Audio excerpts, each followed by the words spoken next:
یہ کاغذ کا چھوٹا سا ٹکڑا آپ کو مالا مال کر دے گا، پر وہ کیسے؟ کیا آپ ساری زندگی غربت، تنگ دستی، مفلسی میں زندگی گزاریں گے؟ لیکن نہ، مجھ سے سونا بنانے کا آپ آج پورا نسخہ اور فارمولہ لے لیں۔ روحانی دنیا کے سونے بنانے کا ایک ایسا کشتہ اور ایک ایسا راز جو اب تک دلوں میں، سینوں میں رہا، آج میں اس کو افشاں کر رہا ہوں۔ اپنے گھر میں سونے کا دریا آپ بھی نکالیں، دیر کیسی؟ چند دنوں میں مالا مال ہونے کا راز۔ کیا آپ بھی ساری زندگی صرف خواب ہی دیکھتے رہیں گے؟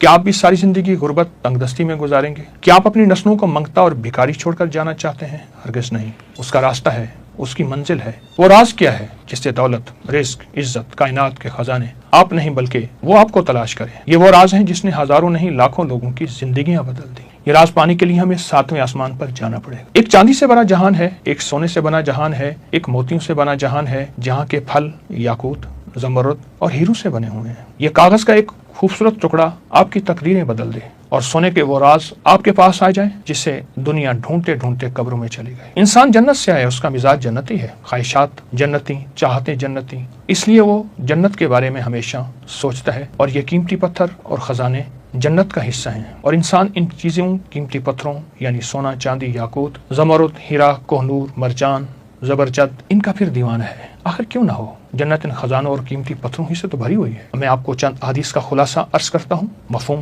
توجہ فرمائیں۔ جنت کی ایک اینٹ سونے کی، چاندی کی، گارا خوشبودار، اس کی مٹی سرخ زعفران سے بنی ہوئی، اور جنت میں پڑی کنکریاں موتی اور یاقوت ہوں گے۔ جنت میں اڑنے والا ایک گھوڑا جو سرخ یاقوت سے بنا ہوا ہوگا۔ جنت میں نہر کوثر کے کنارے یاقوت اور موتیوں سے بنے ہیں، اور جنت میں یاقوت سے بنی حوریں ہوں گی۔ جنت کے محل سبز رنگ کے زمرد اور موتیوں سے بنے ہوئے ہیں، اور جنت الفردوس کی چھت اللہ کا عرش ہے جو یاقوت سے بنا ہوا ہے۔ جنت سے 2 یاقوت ہماری دنیا میں بھیجے گئے، لیکن اللہ نے ان کی خوبصورتی کو کم کر دیا، ورنہ تو ان کی روشنی سے مشرق و مغرب دونوں روشن ہو جاتے ہیں۔ وہ دونوں یاقوت، قیمتی پتھر، ایک ہجر اسود اور ایک مقام ابراہیم ہے۔ انسان جنت کا باسی ہے، اس لیے ہمیشہ ان چیزوں کی تلاش میں رہتا ہے۔ آپ تاریخ اٹھا کے دیکھیں، ان قیمتی پتھروں کے پیچھے کتنی جنگیں ہوئیں، قتل و غارت ہوئی، شہر برباد ہوئے، ملک برباد ہوئے، بچے یتیم ہوئے، عورتیں بیوہ ہوئیں، کھوپڑیوں کے مینار بنے ان خزانوں اور قیمتی پتھروں کے لیے۔ قیامت میں ایک ایسی جنگ کی پیشین گوئی میرے آقا نے فرمائی جس کا مفہوم ہے کہ قیامت کے قریب دریائے فرات سے ایک سونے کا پہاڑ نکلے گا۔ دنیا کی قومیں لڑیں گی، ہر 1000 میں 999 مارے جائیں گے، ایک بچے گا۔ آپ خود سوچیں، ان جواہرات اور قیمتی موتیوں کے لیے انسان کتنا دیوانہ۔ آخر دریائے فرات سے ہی کیوں سونے کا پہاڑ اور کیسے نکلے گا؟ آج میں اس کا آپ کو راز بتاؤں گا۔ اگر آپ یہ بھی چاہتے ہیں کہ ان قیمتی جواہرات کے مالک بنے بغیر کسی جنگ، قتل و غارت کے، گھر بیٹھے ان قیمتی پتھروں کے مالک بن جائیں، آپ کی نسلوں میں زمرد، یاقوت، ہیرے، جواہرات موجود ہوں، اور آپ کے بچے اس کے تاج پہنے اور کھیلیں، آئیں وہ راز بتا دوں، وہ دروازہ ہم مل جل کے کھول لیں جس سے گھر بیٹھے آپ مالا مال ہو جائیں، وہ قیمتی جواہرات آپ کے گھر آ جائیں۔ تو ایک روایت سناتا ہوں، مفہوم ہے، میرے آقا جب معراج پہ تشریف لے گئے تو چھٹے آسمان پر بیری کا ایک عظیم الشان درخت دیکھا جس کی جڑیں، چھٹے اور شاخیں 7ویں آسمان پر تھی۔ آقا نے فرمایا، جبریل نے مجھے بتایا سدرۃ المنتہا ہے، یعنی یہ وہ درخت ہے، یہ مخلوق کے علم کی انتہا ہے۔ جو بھی نیچے سے آتا ہے یہیں سے وصول کرتا ہے، جو اوپر سے آتا ہے وہ یہیں سے وصول کرتا ہے۔ اس کے ارد گرد سونے کے پروانے اڑ رہے ہیں۔ جب اللہ کے حکم نے اسے ڈھانپا تو وہ درخت یاقوت، زمرد اور موتیوں میں تبدیل ہو گیا، اور اس میں ایسے رنگ نظر آنے لگے جس کو کوئی بھی نہیں جانتا۔ اس کے پھل ایسے ہیں جیسے مقام ہجر کے مٹکے، پتے ایسے ہیں جیسے ہاتھی کے کان، جڑ سے 4 نہریں نکلتی ہیں، 2 نہریں باطنی ہیں اور 2 زہری ہیں۔ آقا نے فرمایا، میں نے جبریل سے پوچھا ان نہروں کے بارے میں، تو جنت میں ہیں، اور زہری نہریں دنیا میں ہیں، وہ ایک دریائے نیل ہے اور ایک دریائے فرات ہے، یعنی 2 نہریں باطنی ہیں اور 2 نہریں دنیا میں ہیں، ایک نیل اور ایک فرات، دریائے نیل، دریائے فرات۔ میں دونوں دریاؤں پہ گیا ہوں۔ دریائے نیل سدرۃ المنتہا سے نکل کر ہماری دنیا میں آ رہا ہے، اس لیے آج تک اس دریا کی بنیاد کوئی تلاش نہ کر سکے گا، اور دریائے فرات بھی اس سدرۃ المنتہا سے نکل کر دنیا سے آیا ہے، اور قرب قیامت میں سونے کا پہاڑ نکلے گا۔ پچھلے کئی سو سالوں سے مہم جو ایڈونچر اور تجسس اور شوق کے قیمتی ماہرین، سائنسدان اس کی بنیادوں کو تلاش کرنے کی کوشش کر لے، کوئی بھی کامیاب نہیں ہو سکے گا۔ ہو کیسے سکتا ہے؟ اس کی بنیادیں ہیں ہی آسمانوں میں۔ دریا نیل قدیم مصر کی تہذیب کے عروج اور دولت کا ایک بڑا ذریعہ تھا، اس لیے قدیم مصری لوگ اس دریا کو دیوتا مانتے تھے اور اس کی پوجا کرتے تھے۔ یہ افریقہ کا سب سے بڑا دریا ہے، یہ بہت بڑا پھیلا ہوا دریا اس کی لمبائی تقریباً 65,000 کلومیٹر۔ یہ دریا سوڈان کے ایک دلدلی علاقے میں جس کا نام سد ہے گم ہو جاتا ہے۔ آج تک معلوم نہیں ہوا آخر نکل کہاں سے رہا ہے۔ نیل کے کنارے آس پاس کے علاقے قیمتی پتھروں کی کانوں سے مالا مال ہے۔ ان پتھروں کی کانوں سے نکال کر دریائے نیل کے ذریعے شاہی کارخانوں تک پہنچایا جاتا ہے، اور یہ زیورات، تعویذات، مقدس اشیاء میں ڈھلتے اس قیمتی پتھروں میں جامنی پتھر، یاقوت، سرخ یاقوت، عقیق، سنگ یشم، زمرد، فیروزہ شامل ہے۔ نیل ایک دریا نہیں بلکہ زندگی، خوشحالی اور پوشیدہ خزانوں کی علامت تھا اور ہے، جس نے قدیم مصر کی عظمت کی بنیاد رکھی۔ آپ کو دریا نیل کے بارے میں ایک انوکھی بات بتاتا ہوں جس سے اندازہ ہوگا اس میں کائنات کے کیا راز چھپے ہیں۔ اس واقعے کو امام ابو محمد عبداللہ بن محمد جعفر الاصبہانی نے اپنی کتاب العظمہ کی جلد نمبر 4 صفحہ نمبر 1421 پر بیان کیا ہے۔ عبداللہ بن صالح فرماتے ہیں، لیث بن سعد نے ایک عجیب واقعہ بیان کیا۔ حائط بن ابی سالون جو حضرت اسحاق علیہ السلام کی نسل سے تھے، مصر میں ظلم سے تنگ آ کر پناہ گزیر ہوئے۔ اس نے دریا نیل کی برکتیں، نعمتیں اور بہاؤ کو دیکھا۔ دل میں خیال آیا، میں نیل کے کنارے کنارے اس کے اصل منبع یعنی اصل چشمے تک پہنچوں، چاہے مجھے اس کوشش میں موت ہی کیوں نہ آ جائے۔ وہ روانہ ہوئے۔ روایت ہے 30 سال انسانوں کے درمیان اور 30 سال غیر آباد علاقوں اور جنات کی وادی میں سفر کرتے رہے۔ 30 سال انسانوں کے درمیان اور 30 سال غیر انسانوں کے درمیان، یعنی بیابان، جنگل، جنات کی وادیوں میں۔ ایک سب سمندر تک پہنچے جہاں نیل دریائے پھٹ کر نکل رہا تھا۔ وہ کنارے پر چڑھے۔ ایک سیب کے درخت کے نیچے ایک شخص نماز میں مشغول تھا۔ یہ شخص وہ تھا جو حضرت اسحاق علیہ السلام کی نسل سے تھا۔ اس کا نام عمران تھا۔ دونوں کا آپس میں تعارف ہوا تو عمران نے کہا، مجھے بھی یہی شوق دریائے نیل کا کہ نکل کہاں سے رہا ہے، یہاں تک کہ اللہ کی طرف سے مجھے الہام ہوا یہاں ٹھہر جاؤ، یہاں تک میرا اگلا حکم نہ آ جائے۔ پھر عمران نے نیل تک پہنچنے کا راستہ بتایا، شرط رکھی، اگر میں مر جاؤں مجھے دفنا دینا، زندہ ہوں تو میرے پاس کچھ دن رہنا۔ عمران نے بتایا، راستے میں عجیب مخلوق ملے گی جو سورج کی دشمن ہے۔ وہ مخلوق تمہیں سمندر کے کنارے کنارے لے جائے گی۔ تم لوہے کی زمین دیکھو گے، پھر تانبے کی زمین پھرو گے، پھر چاندو کی زمین تمہارے قدموں کے نیچے آئے گی، اور آخر میں سونے کی سرزمین میں داخل ہو جاؤ گے۔ حائد روانہ ہوئے، تمام مراحل سے گزرے، سونے کی سرزمین میں داخل ہوئے، جہاں اس نے سونے کے پہاڑ، درخت، زمین، ہر چیز سونے کی دیکھی، اور سونے کے گنبد جس میں 4 دریا نکل رہے تھے، 3 زمین میں جذب ہو جاتے تھے، اور باقی دریائے فرات، دریائے دجلہ اور دریائے جہون جسے آج کل دریائے آمو کہتے ہیں، اور ایک نیل کی شکل، یہ جاری ہو گئے تھے۔ پھر ایک فرشتہ ظاہر ہوا، کہا، اے حائط، تمہارا نیل کا علم ختم ہو گیا، یہ دریا جنت سے نکلتے ہیں، اور جو جنت سے نکل رہے ہیں وہاں تمہارا علم ختم ہو جائے گا۔ فرشتے نے حائط کو جنت کا رزق دیا جس میں زمردی، یاقوتی اور موتی جیسے انگور تھے۔ حکم دیا، اس پر دنیا کی کوئی چیز کو ترجیح نہ دینا، یہ بہت قیمتی تحفے تمہیں دیے جا رہے ہیں۔ واپسی پر حائط نے عمران کو مردہ حالت میں پایا، دفن کیا، کچھ دن وہاں قیام کیا، پھر ایک بزرگ نمودار ہو گئے۔ بہت دلچسپ واقعہ ہے میں جو آپ کو سنا رہا ہوں۔ بات چیت ہوئی بزرگ سے، دوران ایک سیب کی طرف اشارہ کیا ان بزرگوں نے جسے عمران نے جنت میں دیکھا تھا۔ شیخ نے سیب کی خوب تعریف کی، یہاں تک کہ حائد نے اس میں ایک نوالا کھایا۔ اس میں شیخ نے کہا، یہی وہ پھل ہے جس نے تمہارے باپ آدم کو جنت سے زمین پر بھیجا، اگر تم اس سے بعد رہے تو یہ رزق ہمیشہ رہے اور سب انسانوں کو نصیب ہوتا رہے۔ یہ حائد کی آزمائش تھی۔ اس نے وہ حد پالی جو اس کی ہمت تھی، پھر واپس مصر آیا، لوگوں کو نیل کا راز بتایا اور وہیں وفات پا گئی۔ آج آپ کو ایک ایسا عمل کرا دوں جس سے وہ جواہرات، وہ خزانے، وہ موتی، وہ ہیرے، وہ لال آسمان سے دریا نیل میں آ رہے اور دریا نیل سے آپ کے گھر آ جائیں۔ کیا آپ چاہتے ہیں؟ یقیناً ضرور چاہتے ہیں۔ تو پھر ایک کام کریں، یہ جو تعویذ ہے، نقش دریا نیل ہے، جو ہمارے ابکری میگزین میں، یہ دیکھیں چھپا ہے، ابکری میگزین میں چھپا ہے دریائے نیل، اور یہ نومبر 2023 میں چھپا تھا، نیٹ پہ موجود ہے۔ تعویذ ہے دریائے نیل کا۔ روزانہ کسی بھی وقت 11 مرتبہ سورۃ رحمان کی آیت فَبِأَيِّ آلَاءِ رَبِّكُمَا تُكَذِّبَانِ، تصور کریں کہ نیل سے روشنی، ایک تصور میں روشنی، جواہرات اور روحانی خزانے آپ کے گھر آ رہے ہیں۔